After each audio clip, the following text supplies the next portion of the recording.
Women, what's the creepiest situation you've had to deal with?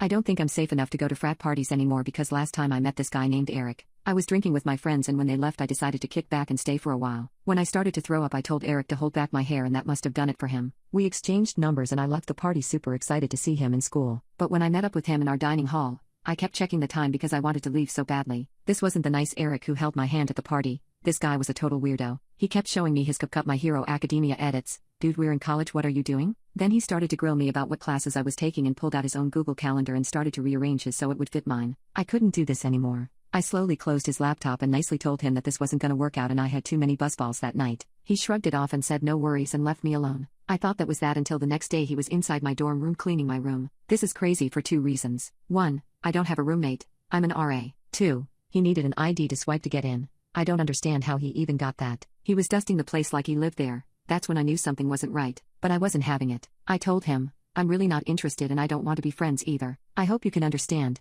He said he understood again, but I kept seeing him everywhere after that. First it was around campus and I thought I was overreacting because it was a small campus. So it wasn't creepy that he was in the library at the same time I was. It wasn't creepy that I'd go to grab lunch, and he'd bump into me at the campus cafe. I didn't even find it creepy when he'd see me and say, I think we'd really make an amazing couple if you'd just give me a chance. I thought he was just desperate. But when Eric suddenly appeared in one of my classes I knew I wasn't overreacting since he told me he was taking a completely different major than I was. This confirmed that this guy was full-blown stalking me. When I confronted him on it, he said he'd just changed his schedule and that this had nothing to do with me. But then he'd say that now we could walk to class together and hang out all the time, and joked about tricking me into liking him. It was clear that Eric wouldn't listen to me telling him I wasn't interested, so I started avoiding places I knew he might be. But then he'd somehow managed to find me elsewhere. No matter what I did, he was there. After about 2 weeks of this, I finally went to the dean's office to file a report. I explained how he was following me everywhere, and asked if there was anything they could do. The dean listened but then told me, unfortunately, without concrete evidence, there's not much we can do. Do you have any proof? Proof?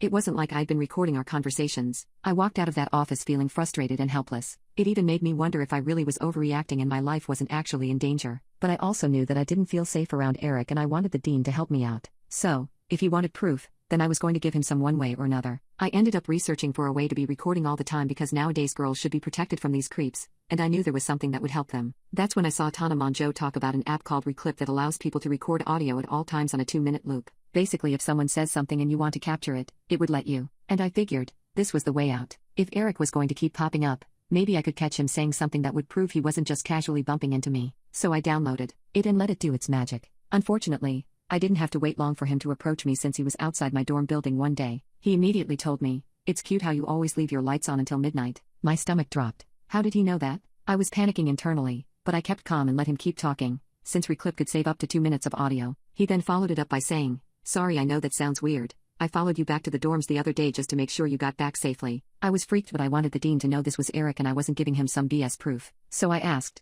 Eric, why'd you do that? And he replied, because you're meant for me, my name, and I want to protect what's mine. That was it. I walked away and though I was shaking heavily and could feel him staring at me, I immediately reclipped the audio. Then, I went straight to the dean's office with the proof. He looked unsettled and shocked as he listened to the recording. Luckily, he assured me he would take action. I didn't see Eric again after that, but I made sure to have the Reclip app open at all times in case this ever happened again. I've also made all my dorm mates download it because it's a crazy world out there. And luckily this has been helping me feel comfortable on campus again. Now, whenever I see someone cute at a party, I'm a lot more careful before handing over my number. And if they start sprouting some anime BS, I'm out the door.